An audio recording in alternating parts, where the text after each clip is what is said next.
At the 1994 World Cup, Hristo Stoichkov led Bulgaria to the semi-finals, and although they lost there to Roberto Baggio and Italy and finished the tournament in 4th place, it was definitely one of the biggest achievements in the history of Eastern European football. Stoichkov won the Golden Boot at the tournament, and few months later he lifted up the Ballon d'Or. He wasn't the only great Bulgarian player. They also had Emil Kostadinov, who finished 8th in the Ballon d'Or ranking the year before, or Krasimir Balakov, who was in the 1994 World Cup Dream Team. Now, over 30 years later, Bulgaria's most expensive player is only worth 5 million euros. They haven't qualified for a major tournament in 20 years, and except for Ludogorets, their football clubs stand no chance in Europe. So where did it all go wrong? In order to properly understand that, we need to have a look at their past, because the story of Bulgarian football's greatness doesn't begin in 1994, it only peaked there. Under communism, Bulgarian football was well structured and well funded. CSKA Sofia, associated with the armed forces, dominated Bulgarian football alongside Levski Sofia. Both teams won 31 and 26 league titles respectively, but it was CSKA who achieved more success on the European stage as they reached the semi-finals of the European Cup on 2 occasions. In 1982, when they lost to Bayern Munich 7-4 on aggregate, despite winning the first game 4-3, and in 1967, losing to Inter Milan. Both teams were tied 2-2 on aggregate, and a third playoff match had to happen, in which the Italian side won 1-0.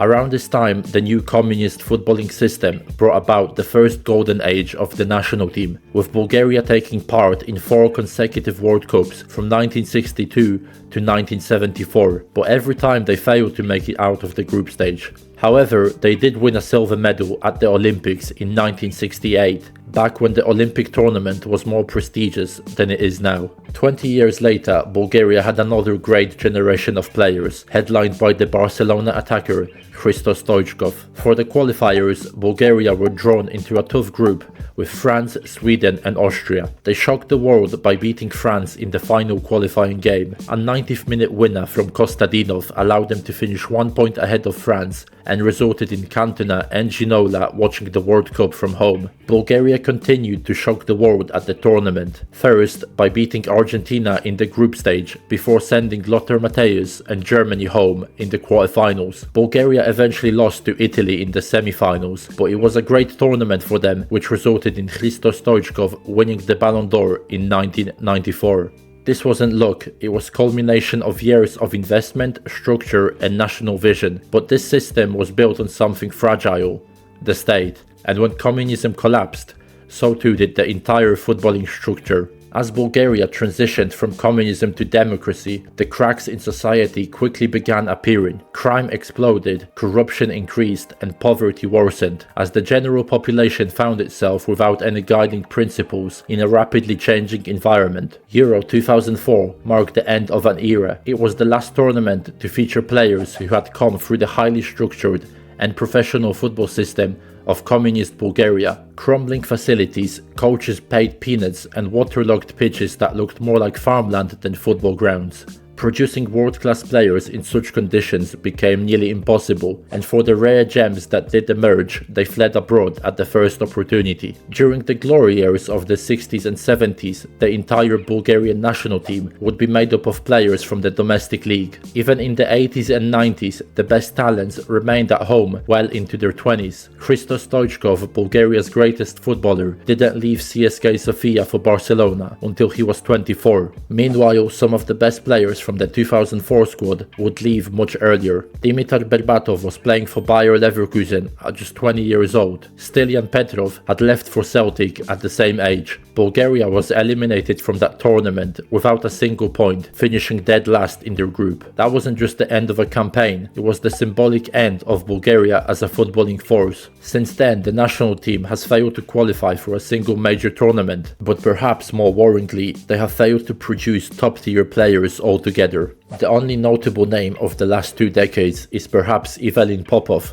who had a respectable career in the Russian Premier League but never quite broke into Europe's elite. And now Bulgaria's most promising prospect, Ilya Gruyev, is on the verge of a Premier League debut, but he developed as a footballer in Germany. He's a product of another country's football system, not Bulgaria's. Despite being Bulgaria's most successful club, CSKA Sofia went through a lot of troubles. That includes a lot of mergers and even being disbanded after the 1985 Bulgarian Cup final between CSKA and Levski Sofia. The match was marked by many questionable referee decisions and saw several brutal fights, including an assault on a referee by some of Levski's players. The decision was reversed a year later. After the fall of communism, the Ministry of Defense ended their affiliation with the club. What followed was a series of dodgy characters in charge of the club, starting in 1999 with Hristo Stoichkov, nicknamed The School, who was described as the most infamous gangster in Bulgaria by the US State Department. After the club failed to win the league in 2005-06 season despite a 7-point lead before the winter break, Stoichkov blamed and sacked the manager, and few months later he sold the club to Indian businessman Pramod Mittal. Although this is not confirmed, the deal was most likely linked to Pramod also purchasing a metalworking company in Sofia. Former Bulgarian politician Alexander Tomov, who was also involved with the metalworking company, became president, and he was the person who was more in charge of the club. CSKA managed to win the title in 2007-08 season, but were not allowed to participate in the Champions League next season due to unpaid obligations. The massive spending by Eastern European standards brought the club to the brink of bankruptcy. The person widely blamed for the problems was the president, Alexander Tomov, who stepped down from his post as a president and was later revealed to have embezzled millions, both from CSKA and the metalworking company. The club slightly recovered after the Indian businessman sold it to a local investor. CSKA Sofia and also Levski Sofia played in the Europa League group stage in the 2009-10 and 2010-11 seasons, but they both finished bottom of their group each time. But after 7 managers in only 2 years and key players leaving CSKA due to poor financial conditions of the club, the Bulgarian Giants were in trouble again. In 2013, CSKA was officially purchased by the Red Champions Group, a union of businessmen and club legends. And the leader of that group was Alexander Tomov, the guy who was widely blamed for CSKA's financial crisis in 2008. Also, Stoicho Mladenov was hired back as manager by the new owners. He has managed them on 5 different occasions, so it seems like they really like repeating the history. The spending resumed with players like Algerian goalkeeper Rice Mboli and ex-Premier League player Mamadi Sidibe joining the club, as well as Martin Petrov joining the board of the club. They finished the 13-14 season in 2nd place behind Ludogorets, but again the good times didn't last long. With another bankruptcy looming, another oligarch was ready to take the reins, Grisha Ganchev. CSKA Sofia were relegated to the 3rd division for the 15-16 season due to financial problems, but they were back in the top tier just a season later. This is because Ganchev had been involved with another first-year Bulgarian club, Litex Lovech, for the past years, and after a complicated procedure involving the renaming of Litex Lovech to CSKA Sofia, he formed a new company representing CSKA Sofia, which later was recognized by UEFA as the successor of the previous Sofia-based club. Many fans did not agree with this and formed their own club, FC CSKA 1948 Sofia, who are fan-owned. Both teams currently play in the 1st division. Meanwhile, Levski Sofia had their own problems as well after their long-term president stepped down in 2016. A familiar face resurfaced, ready to take over, Hristo Stoichkov. His reign was short-lived and he later revealed that former Prime Minister Boyko Borisov forced him to take over the club, threatening to close his businesses if he didn't do it. When the 2 historic clubs were having their problems, a new dominant force has emerged. Ludogorets. They have won the league title for 14 years straight since 2011-12 season and represented Bulgaria on the European stage many times, qualifying for the Champions League group stage twice and 8 times for Europa League. Being based in a city with less than 30,000 people and having an attendance of less than 4,000 on average, the club is heavily relying on the massive investments of the chairman Kirill Domushiev. Domushiev has always been a football fan and ironically, before acquiring Ludogorets, he was part of CSKA Sofia's board, the team he used to support as a child. There were even reports that the billionaire was interested in becoming CSKA's major shareholder, but a deal was never reached with the then club owners. So in 2010, the businessman decided to kick off his own football project, having bought Ludogorets Razgrad, who had just been promoted to the second league. Although you could say Ludogorets is an artificial club, they have been smart with their money. Ludogorets have employed a strategy similar to that of Shakhtar Donetsk, focusing on buying talented South American players at decent prices and then, when the time is right, selling them for a profit and later reinvesting the money into new players. 5 of the record departures in the Bulgarian league belong to Ludogorets, with current Brentford striker Igor Thiago being the most expensive sale at 11 million euros. Add to that Ludogorets' constant presence on the European stage, with UEFA's prize money flooding in, and you get the wealthiest Bulgarian club by some distance. The squad value of Ludogorets is more than double of the second team. The dominance of Ludogorets has bored the fans, and combined with corruption and fan violence at other teams,